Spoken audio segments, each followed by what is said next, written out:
우리 오늘 읽은 본문의 말씀을 중심으로 남은 자가 없으니라 라는 제목으로 하나님 말씀 같이 나누도록 하겠습니다. 오늘 이제 열왕기하 17장에서 드디어 이제 북이스라엘이 망하게 되는 것을 보게 됩니다. 여러분, 이 북이스라엘은 209년을 이어오거든요. 여로보암부터 시작해서 오늘 여기 나오는 호세아까지 19명의 왕이 이어집니다. 9번 왕조가 바뀌어요. 이 마지막 왕 호세아는 이제 베가라고 하는 바로 자기 앞에 있던 왕을 죽이고 자기가 이제 왕이 됩니다. 근데 이 사람은 9년을 통치합니다. 9년을 통치하고 아수르가 이제 공격을 해오는데 이제 그걸 감당을 해내지 못하고 결국 이제 북이스라엘이 망하게 되죠. 이 아수르는 그 전에도 계속 이제 북이스라엘을 공격을 했습니다. 호세아 앞에 있던 왕이 베가 왕인데 이 사람이 왕이 된 지 3년 됐을 때 아수르와 관계를 끊고 아람과 동맹을 맺죠. 그래서 이제 남유다를 이 동맹에 끌어넣으려고 남유다의 예루살렘을 공격합니다. 그때 남유다의 왕이 아하스 왕이었습니다. 우리가 지난 시간에 이 아하스 왕에 대해서 함께 살폈습니다. 이 아하스가 급해지니까 아수르에다가 도움을 요청합니다. 그때 아수르 왕이 디글랏 빌레셀이라고 하는 왕이었습니다. 이 사람이 군사를 이끌고 쳐들어와서 아람 나라를 그냥 멸망을 시켜버립니다. 아수르가 얼마나 강한 나라인지 모릅니다. 이 아람을 멸망시키고 아람 왕 르신을 죽여버려요. 그리고 이제 북이스라엘에 공격을 집중을 합니다. 그때 이제 북이스라엘은 수도 사마리아는 사는데 나머지 지역은 거의 초토화가 됩니다. 갈릴리, 납달리, 요단 동편에 있었던 길르앗 땅, 이스라엘 대부분의 영토가 아수르 군인들에 의해서 짓밟히게 되죠. 그리고 북이스라엘의 인재들이 이 전쟁에서 많이 죽고 또 포로로 많이 끌려갑니다. 북이스라엘은 이때 거의 나라가 망하기 일보 직전까지 갔다고 볼 수 있습니다. 그 뒤에 호세아가 이제 베가를 죽이고 북이스라엘의 왕이 되는데 이때는 이제 아수르 왕도 바뀌었습니다. 디글랏 빌레셀의 아들이었던 살만 에셀이 이제 왕이 돼서 사마리아를 다시 공격해 옵니다. 그게 이제 우리가 오늘 읽은 17장 본문의 3절에 나오는 내용이 거기 해당이 되는데 호세아는 이 살만 에셀이 들어오니까 이제 항복 선언을 합니다. 그리고 조공을 바치겠다 그 약조를 하고 이제 아수르가 물러갑니다. 근데 호세아는 이 약속을 이제 어기고 애굽과 동맹을 맺습니다. 아수르와 외교를 끊고 애굽과 동맹을 맺습니다. 아마 이 왕이 이 외교 문제를 이렇게 크게 틀 때 얼마나 고민을 했겠습니까? 애굽과 동맹을 맺는 게 이스라엘에 유리한가? 아니면 아수르에 계속 조공을 바치며 주종 관계로 살아가는 것이 우리에게 유리한가? 아마 아수르에 바치는 조공이 만만치 않았던 것 같습니다. 이걸 계속 감당하다 보면 국가 재정이 파탄이 나겠다, 그런 위기가 왔는지도 모르겠어요. 그래서 이 호세아는 아수르와 관계를 끊어버립니다. 그리고 애굽에게 우리가 어려우면 당신들이 좀 도와달라고 요청을 합니다. 일이 이렇게 되니까 아수르가 가만히 있지 않습니다. 아수르 왕 살만 에셀이 다시 사마리아로 쳐들어옵니다. 원래 살만 에셀은 이스라엘을 멸망까지 시킬 마음은 없었습니다. 그냥 살려놓고 종을 삼아가지고 계속 조공을 이스라엘로부터 받는 그게 훨씬 자기 나라에는 유리했던 거예요. 그게 이익이었던 겁니다. 그런데 이스라엘이 배신을 한 거예요. 배신자는 남겨두지 않는다. 아수르가 굉장히 잔인한 방법으로 사마리아를 공격하는 것을 보게 됩니다. 3년간 이 사마리아를 포위를 하거든요. 아수르 군대가. 그러니까 거의 성 안에서 고사를 시켰던 것입니다. 근데 전쟁을 일으켰던 살만에셀 왕은 이 3년 전쟁 중에 죽습니다. 그리고 그 아들이 이제 왕이 되는데 이 왕이 사르곤 2세입니다. 이 사르곤 2세가 사마리아를 함락을 시킵니다. 그리고 북이스라엘은 막을 내리게 됩니다. 3년 동안 이제 아수르의 공격을 받았는데요. 애굽은 그 3년 동안 오지 않습니다. 그렇게 믿었던 애굽은 철저하게 북이스라엘을 외면합니다. 결국 북이스라엘은 허망하게 아수르에게 멸망을 당했던 것입니다. 여러분, 이 이스라엘이라고 하는 나라가 어떻게 이렇게 망할 수 있는가? 여러분, 이스라엘은 하나님의 언약이 있는 나라지 않습니까? 이스라엘은 하나님의 백성들이 사는 나라지 않습니까? 한때 다윗과 솔로몬 시대를 보십시오. 주변 국가들을 완전히 압도할 정도로 큰 부흥을 일으켰던 나라지 않습니까? 뭐 그때까지 갈 것도 없고 가까이 여로보암 2세 때 뭐 한 6, 70년 전만 살펴보아도 나라가 굉장히 부강했습니다. 그래서 주변 나라들이 이 북이스라엘을 주목했습니다. 부러워하고 또 두려워하는 그런 저력 있는 나라였어요. 근데 얼마 되지도 않았어. 여로보암 2세가 죽고 난 지 얼마 되지도 않았는데 이 저력 있는 나라가 이렇게 몰락을 해버린 겁니다. 아니, 무슨 문제가 있었길래 이렇게 나라가 무너졌나? 한 나라가 무너진다는 게 여러분 그렇게 쉬운 일이 아닙니다. 군사 대비 태세가 소홀했기 때문에 무너졌을까요? 아니면 경제적으로 흥청망청거리다가 국가 부도가 나서 이 나라가 망한 것일까요? 아닙니다, 여러분. 우리가 알아야 할 것은 이 북이스라엘하고 남유다는 비교가 안 되는 나라였습니다.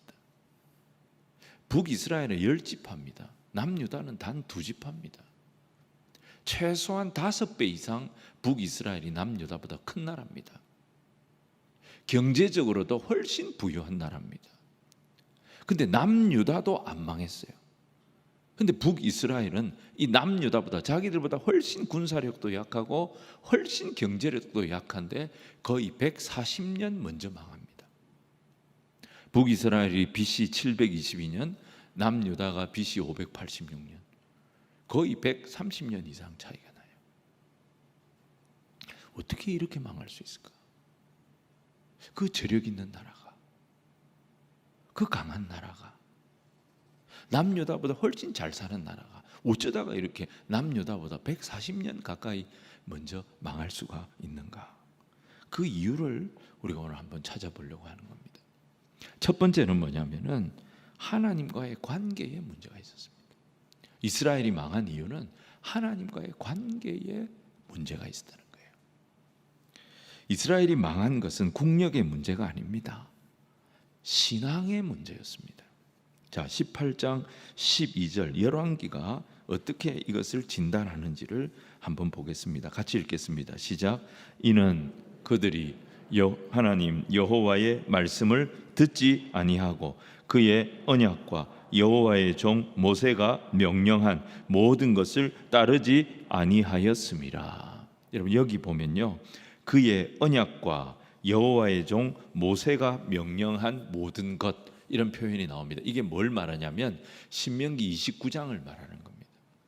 신명기 29장에 보면 이 모압 언약이라고요, 이스라엘 백성들이 시내산에서 맺었던 언약을 모압 평지에서 갱신을 합니다. 이스라엘 백성들이 출애굽을 해서 시내산에서 출애굽 세대가 하나님과 언약을 맺었습니다. 근데 이 사람들이 광야 생활하면서 40년 동안 거의 다 죽었습니다. 여호수아 갈렙만 살았죠.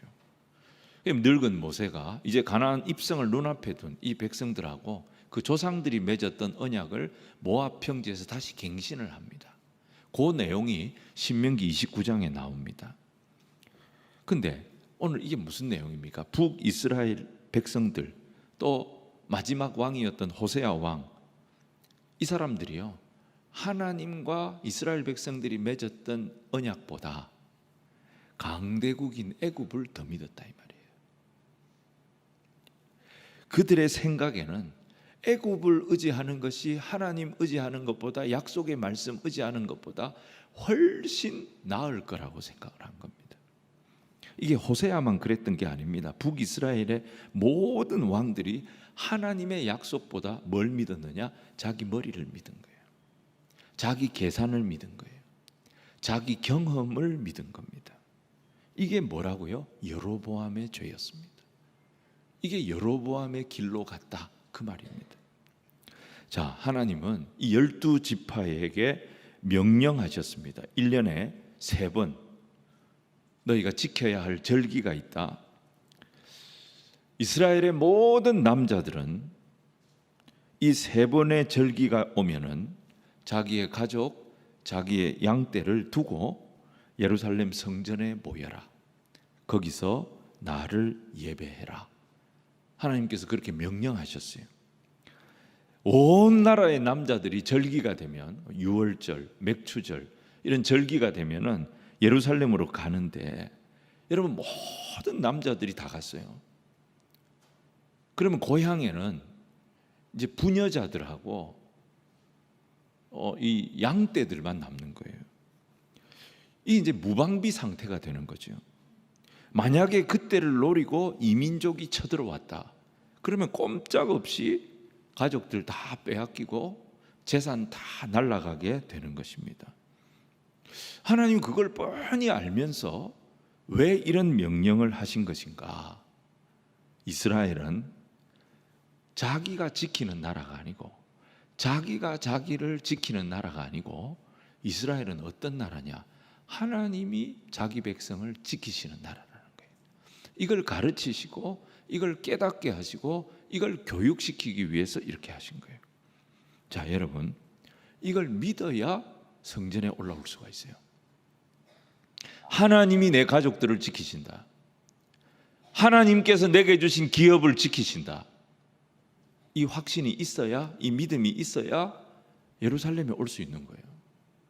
근데 이 믿음이 없다. 하나님이 우리 가족을 돌봐주시고 하나님이 내 기업을 지켜주신다는 이 믿음이 없다. 그러면 성전에 못 가는 거예요, 이 사람은. 그래서 이스라엘이 이 세상에서 참 이스라엘로 존재할 수 있느냐 없느냐의 이 문제는 여호와 하나님을 믿느냐 믿지 못하느냐의 문제와 같은 문제인 것입니다. 이게 바로 신앙의 문제인 것입니다. 믿음의 문제였던 것입니다. 자, 18장 12절 말씀 우리 잠깐 읽었는데 이 말씀을 풀어서 기록한 것이요 17장이에요. 7절부터 18절까지 나오는 이 말씀입니다. 자, 17장 7절 말씀을 우리 같이 한번 읽어보겠습니다. 시작. 이 일은 이스라엘 자손이 자기를 인도하여 내사 애굽 왕 바로의 손에서 벗어나게 하신 그 하나님 여호와께 죄를 범하고, 여기까지요. 자, 여기 보세요. 이 7절에 여호와 하나님을 어떤 분으로 소개하고 있습니까? 자기를 인도하여 내사. 자기가 누구예요? 이스라엘 백성들이죠. 이스라엘 백성들을 인도하여 내사. 어디서 인도해 냈다는 거예요? 애굽 땅 종되었던 곳에서 인도하여 내셨다는 거예요. 그래서 어떻게 하셨다는 겁니까? 바로의 손에서 벗어나게, 바로의 손에서 구원을 얻도록 하신 분이 여호와 하나님이시다. 이렇게 여호와 하나님을 소개합니다. 여러분, 이스라엘 백성들이 왜 애굽 땅에서, 하나님께서 왜 이스라엘 백성들을 애굽 땅에서 인도해 내셨을까요? 이 약속 때문입니다. 그 조상 아브라함, 이삭, 야곱하고 약속하신 거예요. 네 후손들을 400년 동안 내가 애굽 땅에 둘 것이고 그들을 다시 데리고 나올 거다. 하나님이 약속하신 거예요. 그래서 그 약속대로 지금 하나님께서 인도해 내시는 거죠. 근데 이 애굽이라는 나라가 만만한 나라가 아닙니다. 지금 이들은 바로의 종이 되어 있습니다. 바로의 소유고 바로의 재산이에요. 왕의 재산이에요, 이 이스라엘 백성들은. 근데 이들이 어떻게 이 강한 나라에서 나올 수가 있어요? 이들이 어떻게 스스로 해방하여 나올 수가 있어요? 하나님 10가지 재앙을 퍼붓습니다. 근데 이 애굽이 얼마나 강한 나라였냐면 이걸 버텨냅니다. 하나님의 재앙 때문에 굉장히 고통을 당하는데 애굽이 이 재앙들을 버텨내요. 얼마나 강한 나라인지. 근데 마지막 10번째 재앙이 터졌을 때, 그때 애굽의 바로 왕이 두 손 두 발 듭니다. 그리고 이스라엘 백성들 데리고 나가라고 항복합니다. 그 마지막 재앙이 뭐였습니까? 장자 심판 재앙이었습니다. 여러분, 이 재앙에서 애굽 사람들만 해당이 되는 게 아니었어요. 이스라엘 백성들의 모든 집안도 이 재앙에 해당이 됐다 이 말이에요. 근데 이 마지막 재앙을 이스라엘 백성들의 집안은 피해갑니다. 그 비결이 뭐였습니까? 바로 이스라엘 백성들의 집에는 유월절 어린 양의 피를 그 문설주에 발랐던 것입니다. 어린 양의 유월절 어린 양의 피 때문에 살은 거예요. 이스라엘 백성들의 장자들도 애굽의 장자들과 마찬가지로 다 죽음의 천사를 피할 수가 없었습니다. 근데 이스라엘 백성들의 집에는 유월절 어린 양의 피가 발려 있었고, 그것 때문에 애굽 땅 바로의 손에서 이들이 나올 수가 있었던 것입니다. 그래서 레위기 23장을 보시면 그 유월절이 있는 달, 그 유월절이 있는 달을 하나님 뭐라고 하시냐? 그때부터가 이스라엘의 정월이다, 그렇게 말합니다. 그 이스라엘의 1월은 언제 시작하느냐? 유월절이 있는 달, 정월 14일이 유월절이다. 유월절이 있는 달이 1월이다. 이렇게 하나님께서 선포하십니다. 애굽에서 그들이 애굽 사람들과 함께 지키던 달력이 있었어요. 근데 이제 그거 따르지 말라는 거예요. 유월절이 너희의 시작이라는 것입니다. 유월절을 기점으로 너희의 새 역사가 시작이 된다는 것입니다. 유월절 어린 양의 보혈이 이스라엘 백성을 바꿔놨다는 거예요. 어떻게? 애굽의 노예로 있던, 애굽의 종으로 있던 이 백성을 세상이 감당할 수 없고 애굽이 감당할 수 없는 그런 자유인으로 하나님께서 어린 양, 유월절 어린 양의 보혈을 통해 바꿔놨다는 거예요. 그래서 유월절이 정월이 되는 거예요. 있는 달이. 이스라엘 백성들이 무기가 뭐 변변한 게 있었습니까? 이스라엘 백성들을 인도해 줄 왕이 있었습니까? 그들을 지켜줄 성이 있었습니까? 아무것도 없었습니다. 근데 유월절 어린 양의 피가 있을 때 애굽 군대가 얼마나 대단한 군대입니까? 근데 그 애굽 군대가 아무리 쫓아와도 이스라엘 백성들을 어떻게 할 수가 없도록 하나님께서 지켜주셨던 것입니다. 애굽이 자랑하는 그 중무장한 병거들, 홍해를 못 건넜습니다. 홍해 바다에 그 병거들이 다 수장이 됐어요. 근데 이스라엘이 병거가 있습니까? 병거 한 대도 없어요. 이스라엘은 제대로 훈련받은 군인도 없어요. 근데 이 홍해 바다를 이스라엘 백성들 어떻게 건넙니까? 마른 땅을 건너듯이 걸어서 건넜다 그랬습니다. 이스라엘 백성들이 지나가는데 홍해가 알았습니다. 그래서 홍해가 어떻게 합니까? 일동 차렷 일어섰, 바다가 벌떡 일어나 버렸어요. 양쪽으로 갈라져서 바다가 벌떡 일어나 버렸어요. 그리고 이 백성이 걸어서 홍해를 건넜다 그랬습니다. 여러분, 이게 뭘 말해 주겠습니까?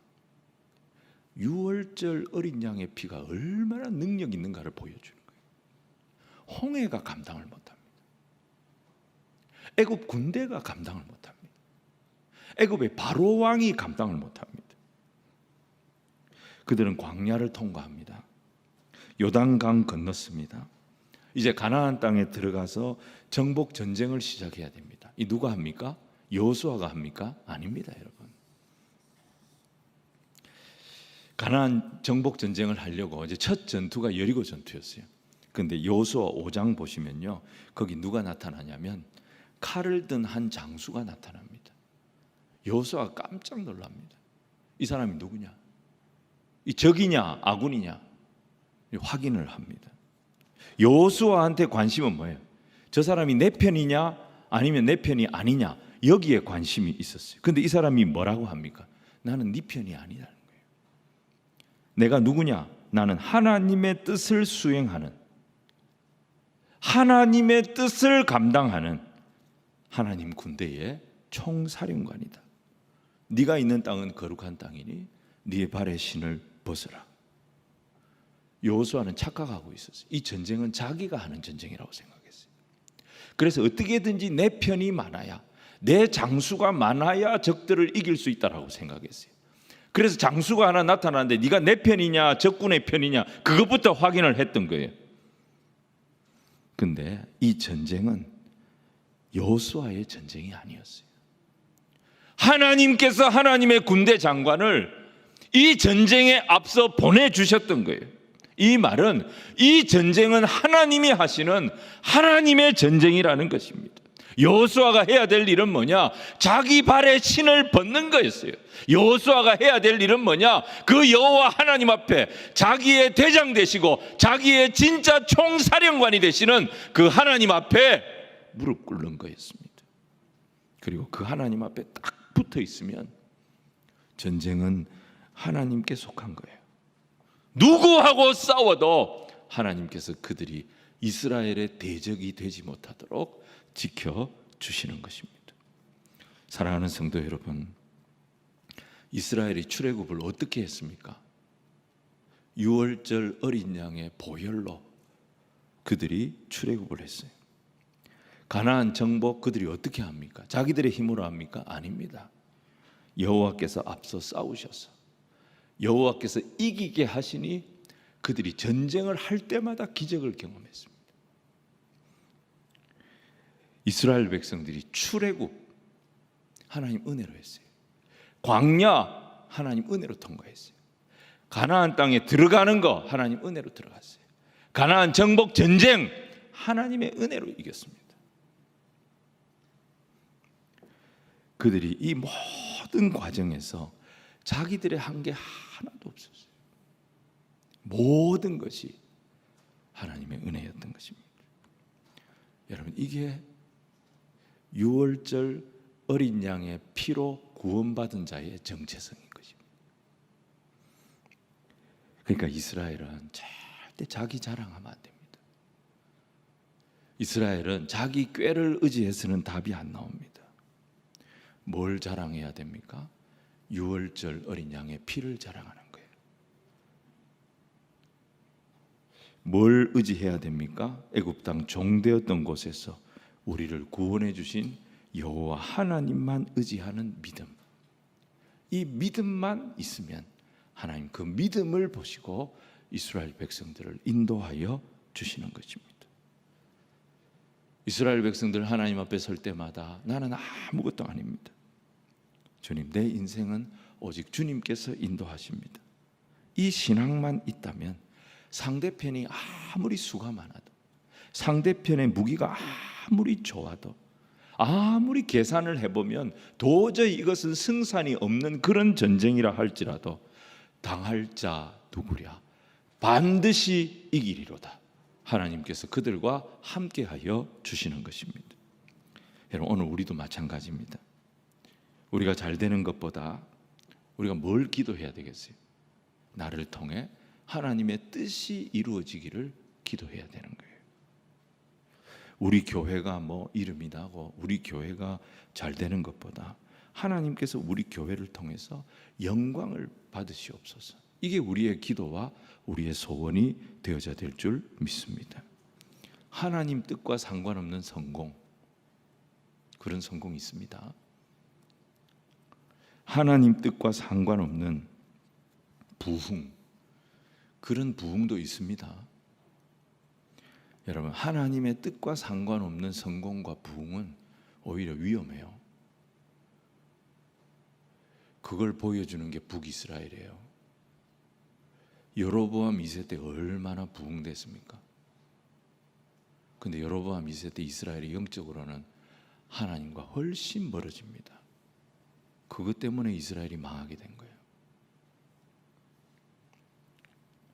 제일 중요한 것은, 오늘 우리가 이 시대를 살아가며 제일 중요한 것은, 오늘 북이스라엘이 왜 망했습니까? 하나님과의 관계에서 실패한 거예요. 오늘 우리에게 가장 중요한 게 뭐냐? 하나님과의 관계입니다. 내 예배가 지금 어떤 예배인가? 나를 위해 십자가에 죽으시고 부활하신 그 보혈의 은혜에 대한 감격을 가지고 예배하고 있는가? 아니면 습관적으로 그냥 와서 앉아 있는가? 이거 빨리 마치고 가서 내가 뭐 해야지 그거 계산하고 있는가? 십자가 은혜 앞에 설 때마다 주님, 나는 아닙니다. 나는 아닙니다. 오직 주님이십니다. 내 이름이 아니라, 내 영광이 아니라 주의 이름의 영광이 드러나는 삶을 제가 주님과 함께 살아낼 수 있도록 저를 긍휼히 여겨 주시옵소서. 여러분, 이 믿음이 있으면 우리가 아무리 메마른 땅을 종일 걸어가도 피곤치 아니하고 승리하는 하나님의 은혜를 경험하게 될 줄로 믿습니다. 요한복음 15장 5절, 우리 너무 잘 아는 말씀이죠. 우리 같이 한번 읽어보겠습니다. 시작. 나는 포도나무요 너희는 가지라. 그가 내 안에 내가 그 안에 거하면 사람이 열매를 많이 맺나니 나를 떠나서는 너희가 아무것도 할 수 없습니다. 중요한 건 뭐예요? 나무에 가지가 붙어 있어야 되는 거예요. 나무에 가지가 붙어 있으면 열매는 자동적으로 맺히는 거예요. 포도밭에 가보세요. 포도밭에 밤에 잘 들어보면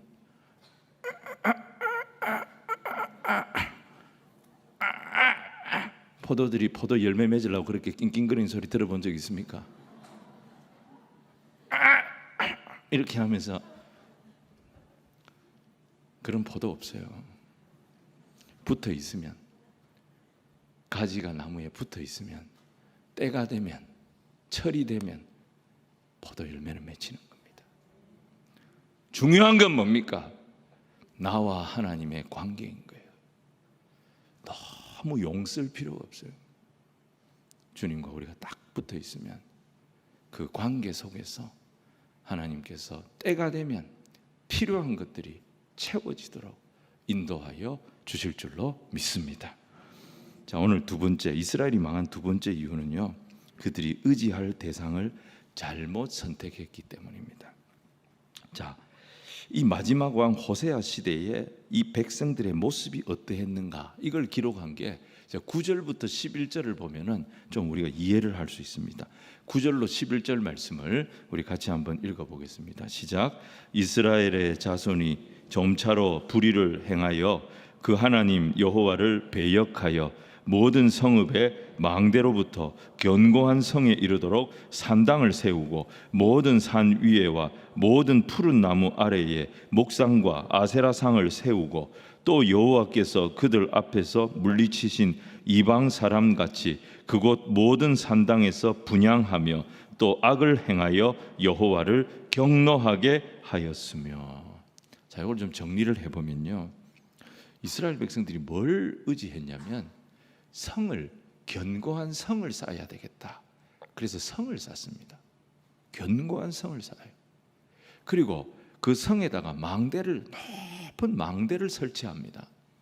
이 망대는 적들이 어떻게 움직이는지 다 감시하는 그런 이제 높은 레이더 기지 같은 그런 곳입니다. 그게 있으면 적들이 어떻게 움직이는지 미리 다 알 수가 있는 거죠. 굉장히 유리한 거죠. 이걸 이스라엘 백성들이 다 만든 거예요. 그들이 이걸 의지한 거예요. 근데 마음이 불안한 거예요.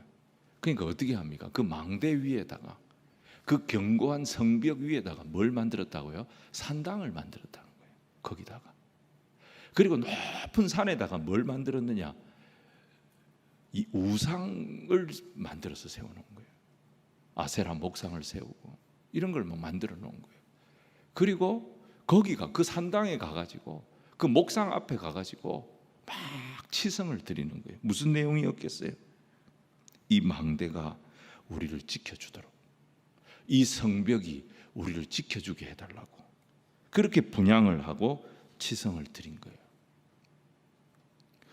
섬겨야 할, 경배해야 할 대상을 엉뚱한 데 가서 찾은 거예요. 자, 시편에 뭐라 그랬습니까? 시편 127편 1절 말씀, 우리 잘 아는 말씀 같이 한번 읽어봅시다. 시작. 여호와께서 집을 세우지 아니하시면 세우는 자의 수고가 헛되며 여호와께서 성을 지키지 아니하시면 파수꾼의 깨어 있음이 헛되도다. 아멘. 아무리 견고한 성, 아무리 높은 망대가 있어도 여호와께서 지켜주셔야 그게 기능이 살아나는 거예요. 여호와께서 지켜주시지 아니하시면 그런 게 아무리 구비가 되어져 있어도 기능이 안 되면 무용지물이 되는 거예요.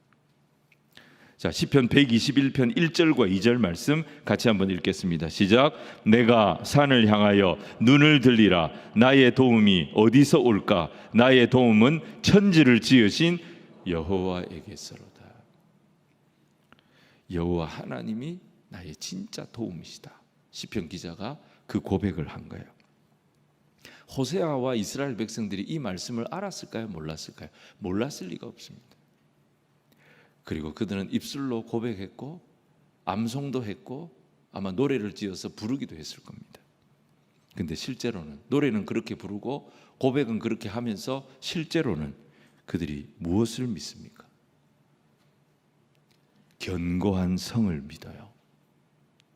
높은 망대, 자기들이 만들어 놓은 망대를 의지했습니다. 그리고 도울 마음이 없었던 애굽을 의지했습니다. 그리고 이 모든 시스템을 딱 구축을 해놓고 이게 우리를 위해서 잘 돌아가도록 온 천지에 우상 만들어 놓고 그 우상 앞에 가서 경배한 거예요. 이게 이들이 망한 결정적 이유였습니다. 여러분, 오늘 우리는 뭘 갖춰놓고 그거 보면서 든든해하는 게 뭐가 있습니까? 우리에게 견고한 성벽은 뭡니까? 우리가 의지할 만한 높은 망대가 있다면 그게 뭡니까? 우리의 자녀입니까? 우리가 일하는 직장입니까? 우리가 가진 재산입니까? 여러분, 이스라엘이 망대를 의지했고요, 이스라엘이 견고한 성벽을 의지했어요. 근데 아수르 군대가 쳐들어왔을 때 이 망대와 이 성벽이 종이장 찢어지듯이 찢어져 버렸습니다. 그들을 도와줄 거라고 철떡같이 믿었던 애굽 군대는 사마리아가 함락될 때까지 출동도 하지 않았습니다. 하나님이 지켜주시지 아니하시면요, 우리가 아무리 시스템을 멋지게 갖춰놓고 우리가 아무리 체계를 완벽하게 구축해 놓았다고 할지라도 그게 우리의 안전을 지켜주지 못한다는 것을 우리 믿는 자들은 꼭 기억해야 하는 것입니다. 그럼 우리가 뭘 해야 됩니까? 하나님의 백성들은 이런 것들을 내려놓고 마음을 다하고 목숨을 다하고, 이 정도면 같이 해야 돼요. 뜻을 다하여 주 너의 하나님을 사랑하라. 사랑하는 성도 여러분, 하나님께서 우리에게 원하시는 것은 바로 이 모습이에요. 하나님 없으면 안 됩니다. 하나님 우리를 지켜주시지 아니하시면 안 됩니다. 하나님 우리 교회의 주인이 되어주시고, 하나님 우리 가정의 주인이 되어주시고, 하나님이 내 인생의 주인이 되어주셔야 합니다. 내가 하나님 놓치면 아무것도 아닙니다. 주여 나와 함께하여 주시옵소서. 이스라엘 백성들이 선택을 잘못한 거예요. 망대를 의지하고 성을 의지하고 애굽을 의지했어요. 여러분, 결국 우리가 사는 길은 여호와 앞에 겸손과 순종입니다. 겸손은 내가 하나님이 아니라는 거 인정해야 됩니다. 내가 아무리 똑똑한 것 같아도 내가 하나님이 아니라는 것을 인정하고 하나님 앞에 마음을 내어놓는 것이 겸손이에요. 순종이 뭐예요? 그 하나님을 나의 하나님으로 인정하고 그분의 통제 안에 기꺼이 들어가는 그것이 순종입니다. 우리가 주님 인정하고 주의 품에 안기면 주님은 주님의 지혜로 우리의 길을 인도하여 주시는 것입니다. 다니엘 한번 보세요. 다니엘은 바벨론 왕궁 학교에서 아무도 자기를 도와주는 사람 없었어요. 근데 거기서 다니엘은 하나님만 바라봤어요. 그랬더니 하나님 어떻게 하세요? 이 다니엘을 도와주라고, 왕의 진미를 먹지 않겠다고 나오는 이 다니엘을 도와주라고 황관장을 붙여주시잖아요. 요셉을 보세요. 요셉 주변에 요셉 돕는 사람이 누가 있었어요? 요셉을 대적하는 자들만 있었어요. 형들은 요셉을 시기해서 다 죽이려고 했어요. 보디발의 아내는 요셉을 가지고 놀려고 했습니다. 감옥에서 만난 왕의 관원들 다 자기 걱정만 하는 사람들이지 요셉에게는 관심도 없는 사람들이었어요. 이 억울한 요셉, 애굽까지 끌려오고 감옥까지 내려갔던 이 요셉을 도우려는 사람이 누가 있어요? 근데 한번 생각해 보십시오. 형들이 아니었다면 애굽에 요셉이 어떻게 갔겠습니까? 보디발의 아내가 아니었다면 감옥에 요셉이 왜 들어갔겠습니까? 감옥에 가지 않았다면 술 맡은 관원을 어떻게 만났겠습니까? 술 맡은 관원을 만나지 못했다면 요셉이 바로 왕 앞에 어떻게 갈 수 있었겠습니까? 바로를 만났을 때 바로가 감동을 합니다. 왜? 바로가 마음이 굉장히 지금 힘들어 있었기 때문에. 하나님의 영에 감동된 사람을 우리가 어찌 만나리요? 그러면서 바로가 이 요셉을 애굽에 총리를 시켜버립니다. 요셉은 아무 계획이 없었어요. 자기 인생이 왜 이렇게 되는지 이유를 몰랐어요. 근데 어떤 형편에서도 요셉은 여호와 하나님을 바라봤습니다. 그랬더니 하나님께서 결국 자기를 애굽으로 보냈던 자기 가족들 다 살려내는 인물로 요셉을 사용하여 주시더라는 것입니다. 여러분, 여기에 요셉을 힘들게 했던 사람들, 선한 사람, 악한 사람, 무슨 의미가 있어요? 하나님이 딱 개입하셔서 만지시니까요, 모든 것이 합력하여 선을 이루는 도구가 되도록 뒤집어 버리셨던 것입니다. 오늘 우리가 믿는 하나님, 이런 하나님이심을 믿으시기를 바랍니다. 하나님의 선택은 완벽합니다. 하나님의 인도는 후유증이 없습니다. 나는 금방 선택해놓고 금방 후회합니다.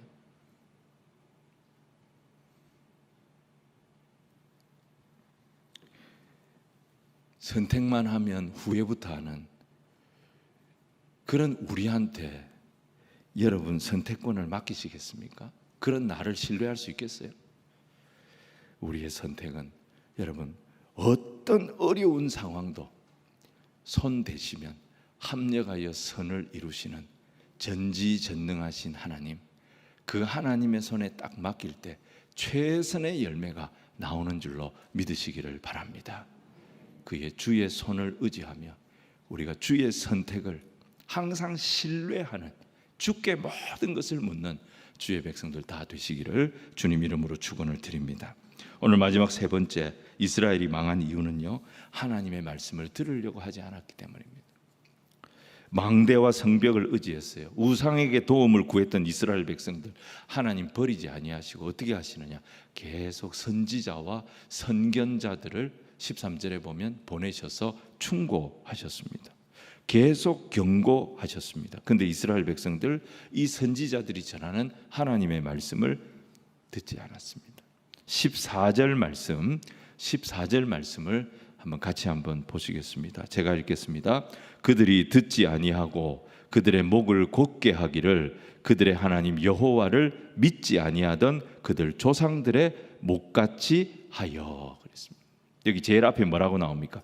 그들이 듣지 아니하고 그랬습니다. 그들이 듣지 아니하고에 동그라미 딱 쳐놓으십시오. 여러분, 기독교는 말씀의 신앙입니다. 믿음은 들음에서 나고, 그렇죠. 들음은 그리스도의 말씀으로 말미암는다 그랬습니다. 로마서 10장 말씀. 근데 하나님 말씀 듣기를 이들이 거부합니다. 듣지 않았어요. 하나님 말씀 듣기를 거부하니까 여러분, 이 이스라엘 백성들이 어느 쪽으로 갑니까? 자기 욕망에 지배당하는 방향으로 갑니다. 16절 말씀 같이 한번 읽겠습니다. 시작. 그들이 하나님 여호와의 모든 명령을 버리고 자기들을 위하여 두 송아지를 부어 만들고, 여기까지 읽겠습니다. 누구를 위하여? 자기들을 위하여. 여기 동그라미 쳐놓으십시오. 여러분, 여기에 자기들을 위하여 뭘 만들었어요? 우상을 만든 거예요. 그러니까 우상을 섬긴 게 아니에요. 자기들의 욕망을 섬긴 거예요. 우상은 도구였어요. 진짜 그들이 아끼고 진짜 그들이 꿈꾸었던 건 자기 욕심이었어요. 하나님의 말씀을 거절했어요. 하나님의 말씀을 듣는 것을 거절했어요. 그때 그들의 인생이 어느 방향으로? 자기 욕망에서 벗어나지 못하는 그런 인생으로 들어가서 계속 우상을 섬기고 엉뚱한 우상을 다 끌어들이는 피폐한 인생이 됩니다. 프랑스의 정신 분석학자 자크 락강이라는 분이 있어요. 이분이 욕망 이론이라고 유명한 책을 썼어요. 거기 뭐라고 되어 있느냐? 타인의 욕망이 내 욕망을 만든다. 욕망이라는 게 전염되는 거예요. 다른 사람이 가지고 있는 욕망을 보면 그게 내 욕망이 된다는 거예요. 그리고 내 욕망이 뭘 만들었느냐? 나의 정체성, 나의 자아를 만든다는 거예요. 내 자아가 어디서 나오느냐? 내 욕망에서 나온다는 거예요. 사랑하는 여러분, 이스라엘 백성들 누가 억지로 멸망의 길로 밀어넣은 거 아닙니다. 17절 같이 한번 읽어봅시다. 17절 시작. 또 자기 자녀를 불 가운데로 지나가게 하며 복술과 사수를 행하고 스스로 팔려 여호와 보시기에 악을 행하여 그를 경노하게 하였으므로. 여기 보세요. 스스로 팔려요. 동그라미 치세요. 요 세 개가 연결되는 거예요. 그들이 듣지 않았어요. 그랬더니 어떻게 돼요? 자기를 위하여 우상을 만들어요. 욕망의 노예가 돼요. 욕망에 계속 부추김을 당하니까 결국 어느 쪽으로 갑니까? 스스로를 팔아버려요. 어디로? 멸망에.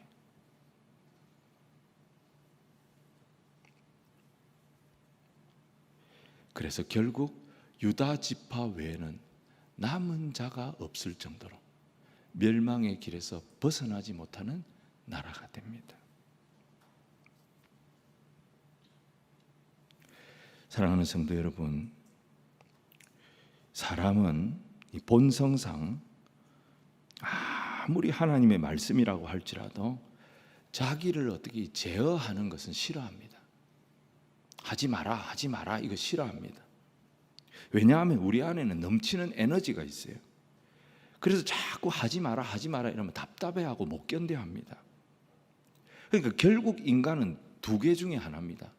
자기 능력대로 자기 하고 싶은 거 다 해볼 거냐, 아니면 자기 자신을 죽이고 성령의 능력을 끌고 와서 하나님의 축복이 자기를 통하여 임하게 할 거냐.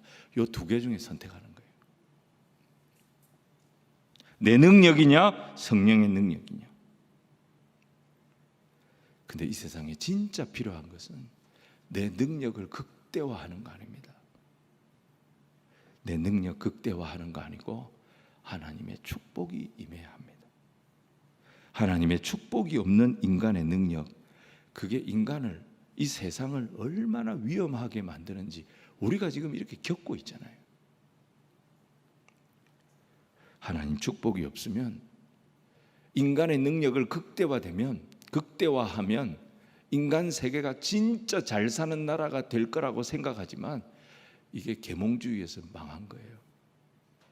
2차 대전, 1차 대전 겪으면서 인간의 능력을 극대화하면 극대화할수록 인간은 파괴적으로 되는 거예요. 거기 행복이 없어요. 나를 죽이고 성령의 능력을 계속 끌고 와야 됩니다. 하나님의 축복이 없으면 어느 누구도 행복할 수 없습니다. 결국 우리가 사는 길은 이 땅에 하나님의 복이 임하게 하는 것입니다. 그런데 하나님의 복이 어떻게 임하느냐? 여러분, 이스라엘의 축복의 시대를 열었던 인물이 다윗이잖아요. 이 다윗이 뭐라 그랬어요? 시편 119편에 우리 너무 잘 아는 말씀이죠. 주의 말씀은 내 발의 등이요 내 길의 빛이니이다. 내 마음대로 하는 게 복이 아니라는 거예요. 주의 말씀을 따라, 이 말씀이 내 발의 등이 되고 이 말씀이 내 길의 빛이 되어져서 한 발짝 한 발짝 그 말씀이 비춰주는 거기에 발을 딛고 한 발짝 한 발짝 옮겨가는 그것이 진짜 복이라는 거예요. 하나님의 인도하심을 받는, 하나님의 손에서 내 행보가 결정되어지는 이것이 진짜 내 인생의 복이라는 거예요. 그래서 복 중에 최고의 복은 하나님의 말씀이 예배 시간마다 우리의 귀에 들리는 이것이 최고의 복인 줄 믿으시길 바랍니다. 다윗은 다 잃었잖아요. 모든 것 다 잃어버리고 광야를 전전하는 인생이 되잖아요. 그런데 그의 귀에 계속 주의 말씀이 들리고 그의 입에서 계속 찬송이 나오고, 그랬더니 광야가 문제되지 않았고 대적자의 칼이 그의 인생의 문제가 되지 않았어요. 항상 그의 심령은 생명의 말씀에 그 감격으로 불타오르고 있었습니다. 그래서 그의 인생이 승리하는 인생이 됩니다. 근데 모든 것을 다 가졌던 사울을 보세요. 사울은 전부 다 가지고 있었지만 그에게 하나님 말씀이 없었습니다. 그랬더니 그 영혼은 계속 불안해지고 계속 피폐해지고 그 인생은 황폐한 인생이 되어버렸던 것입니다. 우리는 어떻게 보면 열왕기 17장의 시대를 살아갑니다. 마지막 때를 살아간다고 말할 수 있습니다. 이 마지막 때를 살아가는 저와 여러분이 이 세 가지 하나님의 말씀으로 충만한 인생 되기를 주님 이름으로 축원을 드립니다. 우리의 선택권 주께 있습니다. 하나님 중심으로 모든 것 선택하며 주께 의뢰하는 저와 여러분이 되기를 주님 이름으로 축복합니다. 하나님께 딱 붙어 있어야 돼요. 가지가 나무에 붙어 있듯이 여주 동행, 주님과 동행하여서 이 패역한 세대에 우리가 부족하지만 우리 교회가 약하지만 축복의 통로로 이 시대와 이 사회를 위한 축복의 통로로 이 마지막 때에 하나님의 손에 붙들려 쓰임받는 저와 여러분이 다 되시기를 주님 이름으로 축원을 드립니다.